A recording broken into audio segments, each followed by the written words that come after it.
24 oras lang at hindi inabot ng 11 araw ang pag-ubos umano sa 125 million peso confidential funds ni Vice President Sara Duterte na inihatid sa iba't ibang individual. Isa yan sa mga alegasyon ng nagpakilalang dating aide umano ng bise na si Ramil Madriaga sa pagharap niya sa impeachment proceedings ng House Committee on Justice laban kay Duterte. Idinetalye rin ni Madriaga ang kaugnayan niya sa bise, gayon din kay dating Pangulong Rodrigo Duterte na kumausap umano sa ilang retiradong general para patalsikin sana si Pangulong Bongbong Marcos. Nakatutok live si Tina Pangiliban Perez. Tina!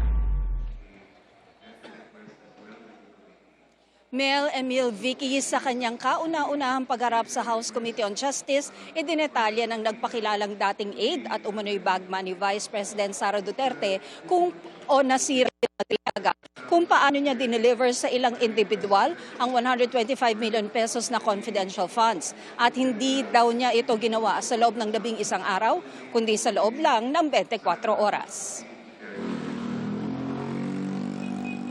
Mula sa pagsundo sa Camp Bagong Diwa sa Taguig kung saan siya nakadetine, hanggang sa pagdating sa Kamara, napakahigpit ng pagbabantay kay Ramil Madriaga, ang nagpakilalang dating aide at umano'y bagman ni Vice President Sara Duterte.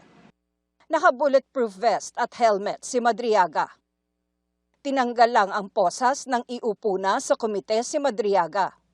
Sinampi na siya ng House Committee on Justice kaugnay sa naging papel niya sa paggamit ng confidential funds ng Office of the Vice President at Department of Education sa ilalim ni Duterte. Pinabasa kay Madriaga ang kanyang supplemental affidavit kung saan inilatag niya ang kanyang kaugnayan kay dating Pangulong Rodrigo Duterte at sa anak nitong si Vice President Duterte noong panahong mayor pa lang ito ng Davao. Her denial of any affiliation with me is absolutely false. She lied under oath in her perjury complaint against me. Kasama sa affidavit ni Madriaga ang ilang litratong magpapatunay raw rito. Ang screenshot ng video conference nila kay Duterte nang mag-anunsyo ito na hindi natatakbong presidente noong eleksyon 2022. Sabi ni Madriaga, isa siya sa mga tumulong sa kampanya ng bise. I posted the screenshot of our video conference on my Facebook account with the caption just telling her I cannot vote intelligently without her name on the ballot.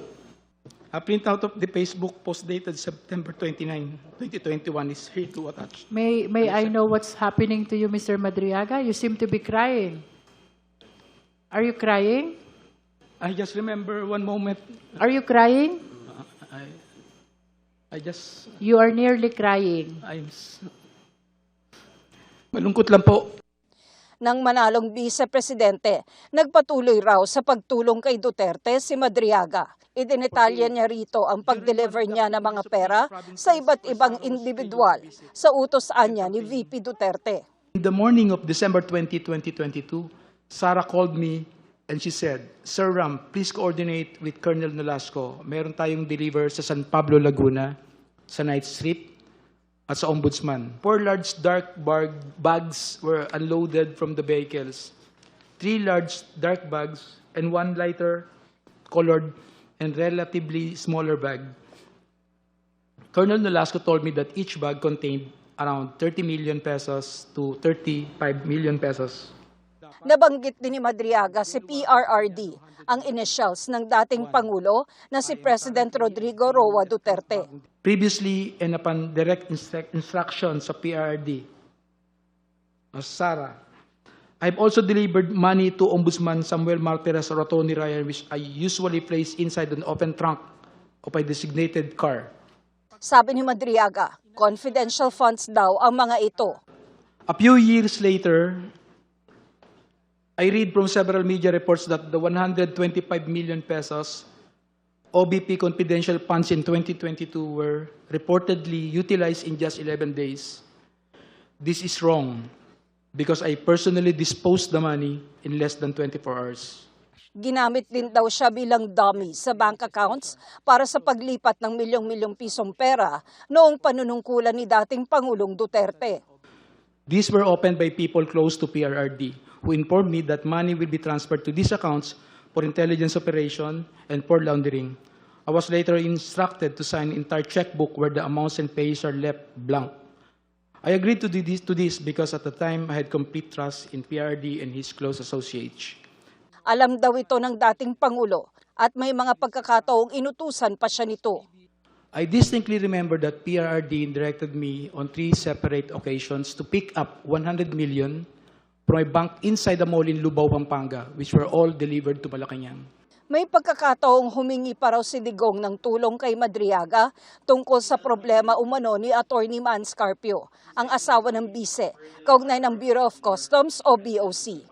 After 2 days, I went to the BOC to meet the female lawyer to discuss the release of construction equipment. This time, I learned that the construction equipment was actually magnetic lifters.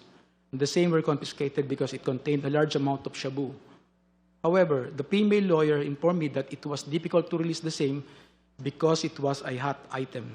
Later, I learned that the content of the magnetic lifters is at least 500 kilograms of shabu worth 4.3 billion pesos were mysteriously missing. Ikunento rin ni Madriaga na matapos manalong bise ni Duterte, kasama raw siya ng kausapin ng dating Pangulo ang ilang retired general ng Armed Forces of the Philippines para sa pagpapatalsik kay Pangulong Marcos pagsapit ng 2025. The general objective was to ensure that PBBM will only serve less than 4 years of his term as president, so that Sara, upon assumption to the presidency, will still be eligible for the presidency in 2028. In the event that BBM will not voluntarily step down or hand over the presidency to Sara, extraordinary measures of overthrowing BBM will be considered, which include assassination.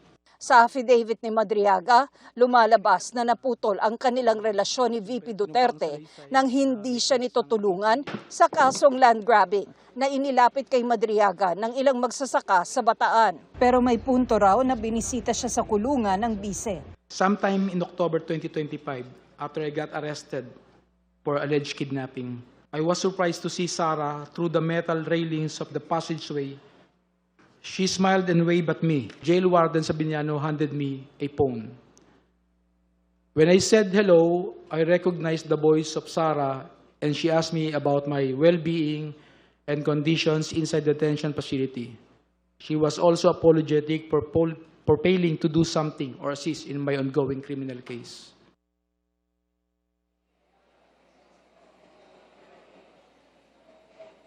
Imbitado rin sa hearing si Vice President Sara Duterte. Katunayan, inilatag pa ang kanyang nameplate at ilang beses din siyang tinawag sa hearing kanina.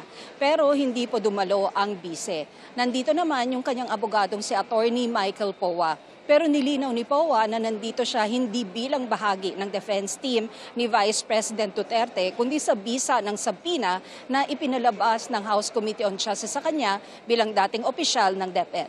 Vicky? Maraming salamat sa iyo, Tina Panganiban Perez.